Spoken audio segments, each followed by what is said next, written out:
Je passerai pas ma vie derrière les barreaux à cause de vos conneries. Je pensais qu'on devait reconstruire quelque chose ensemble. C'était ça le projet, Franck. C'est l'histoire d'une usine qui va fermer.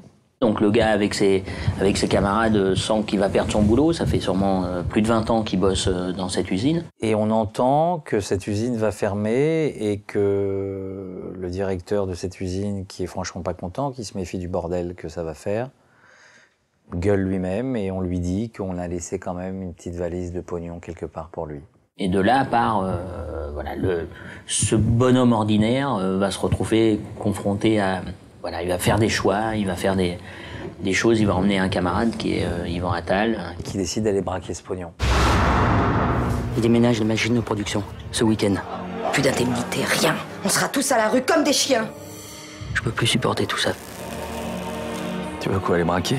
C'est un couple, Clovis et moi, d'ouvriers, modestes, dignes. Il va tomber dans un engrenage où, en fin de compte, il n'était pas destiné à tout ça, parce que c'est pas des voyous.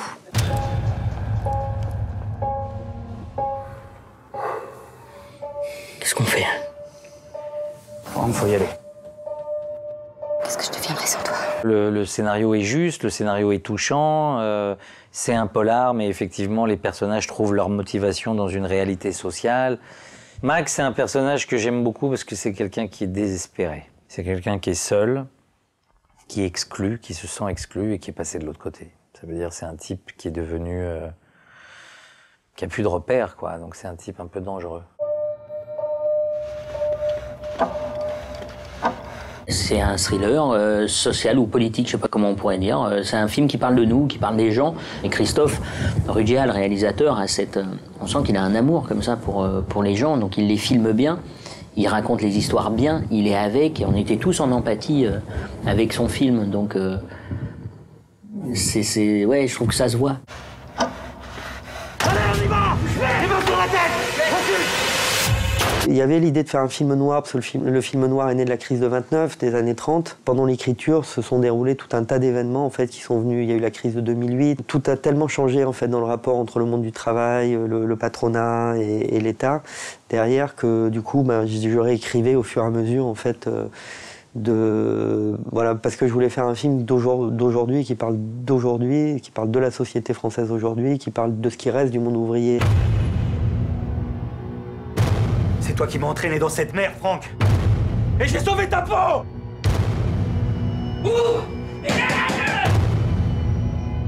J'avais super envie de tourner avec Attal depuis super longtemps, je l'adore. Et Clovis aussi, et je me suis retrouvée avec ces deux garçons qui sont absolument charmants pour des raisons différentes l'un et l'autre. Clovis, je le connais depuis plus de 20 ans, donc je sais pas ce qui me plaît chez lui. C'est juste qu'on est des vieux copains, quoi, quand même. Donc on se connaît bien, on n'a pas de... On a une complicité évidente, quoi. Que ce soit avec Mathilde ou avec Yvan, il y a une sorte de justesse d'évidence. C'est de la folie, Franck.